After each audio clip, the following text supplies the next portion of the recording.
Saya akan menjelaskan tentang sistem ekonomi. Yang pertama itu sistem ekonomi tradisional. Jadi sistem ekonomi tradisional ini adalah sistem ekonomi yang dianut secara turun-temurun. Adapun ciri-ciri dari sistem ekonomi tradisional ini adalah teknik produksinya dipelajari secara turun-temurun dan bersifat sederhana. Yang kedua itu adalah hanya sedikit memiliki modal. Dan ketiga itu pertukaran dilakukan secara sistem barter atau barang dengan barang. Keempat itu belum mengenali pembagian kerja. Yang kelima itu masih terikat dengan tradisi. Dan keenam itu tanah sebagai tumpuan kegiatan produksi dan sumber keuntungan. Dalam sistem ekonomi tradisional ini memiliki kelebihan dan kekurangan. Jadi pertama itu kelebihan dari sistem ekonomi tradisional. Kelebihan dari sistem ekonomi tradisional adalah satu, mendorong hubungan kerjasama dan kerukunan sehingga terdapat keselarasan antar individu. Kedua itu barang dihasilkan hanya untuk kelangsungan hidup masyarakat sehingga mengurangi pemborosan. Dan ketiga itu adat istiadat relatif terjaga. Keempat itu alam relatif terjaga karena masyarakat cenderung menjaga kelestarian alam sekitarnya. Sedangkan kekurangan dari sistem ekonomi tradisional ini yaitu produksi terbatas karena bergantung pada kondisi alam. Kedua yaitu standar masyarakat hidup relatif rendah. Dan ketiga itu teknologi yang digunakan sederhana dan tradisional. Keempat itu cenderung menolak perubahan sehingga masyarakat kurang berkembang. Baik, selanjutnya itu sistem ekonomi terpusat atau sistem ekonomi komando.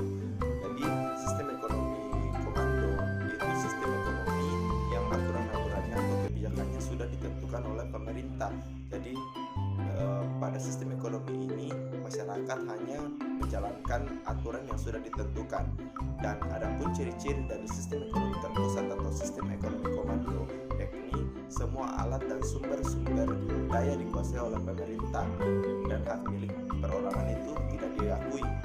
Kedua yaitu pekerjaan yang tersedia dan siapa yang akan bekerja ditentukan oleh pemerintah. Jadi rakyat tidak memiliki hak itu. Ketiga itu kebijakan perekonomian diatur sepenuhnya oleh pemerintah.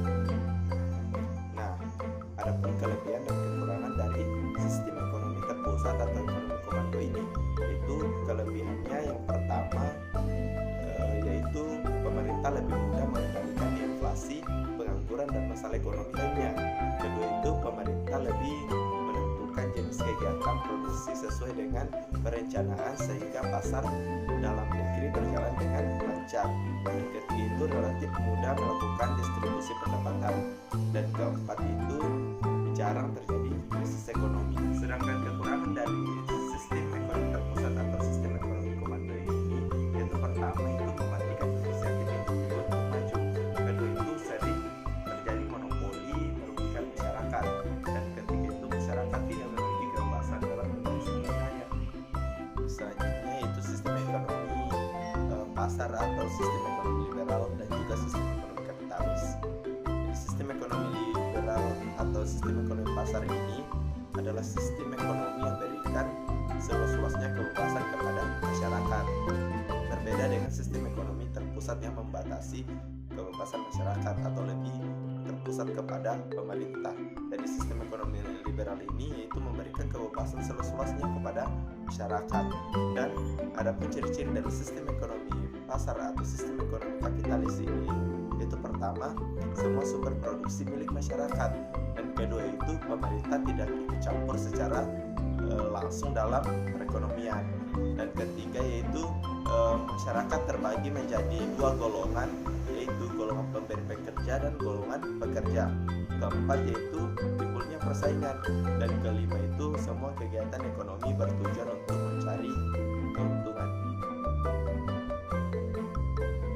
Adapun kelebihan dari sistem ekonomi liberal ini yaitu pertama, dia lebih menumbuhkan inisiatif dan kreasi masyarakat dalam mengatur kegiatan ekonomi.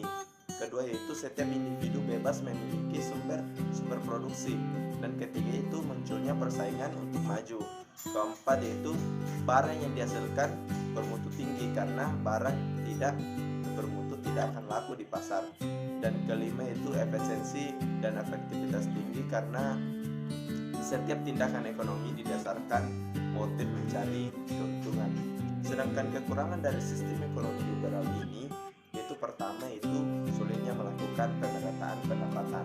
Kedua yaitu cenderung terjadi eksploitasi kaum buruh para pemilik modal. Dan ketiga itu munculnya monopoli yang dapat merugikan masyarakat. Yang terakhir yaitu sering terjadi gejolak dalam perekonomian karena kesalahan alokasi sumber daya oleh individu. Baik, yang terakhir itu sistem ekonomi campuran.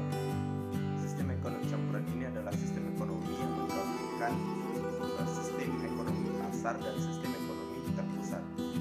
Dan ciri-ciri dari sistem ekonomi campuran ini adalah yang pertama, pemerintah dan swasta melakukan kegiatan perekonomian.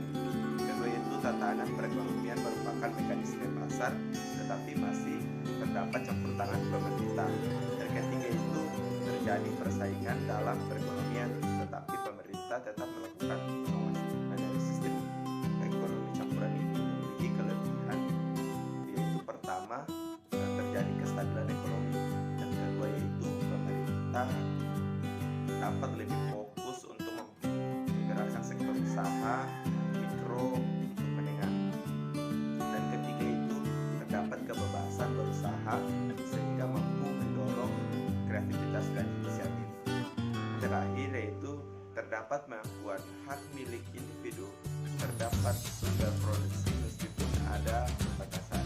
Sedangkan kekurangan dari sistem ekonomi campuran itu berasal dari kesulitan-kesulitan karena gabungan dari sistem ekonomi terpusat dan sistem ekonomi swasta, seperti kesulitan untuk menentukan apa kegiatan ekonomi yang seharusnya dilakukan oleh swasta dan pemerintah, dan sebaliknya itu kesulitan menentukan batas sumber produksi yang dapat dikuasai oleh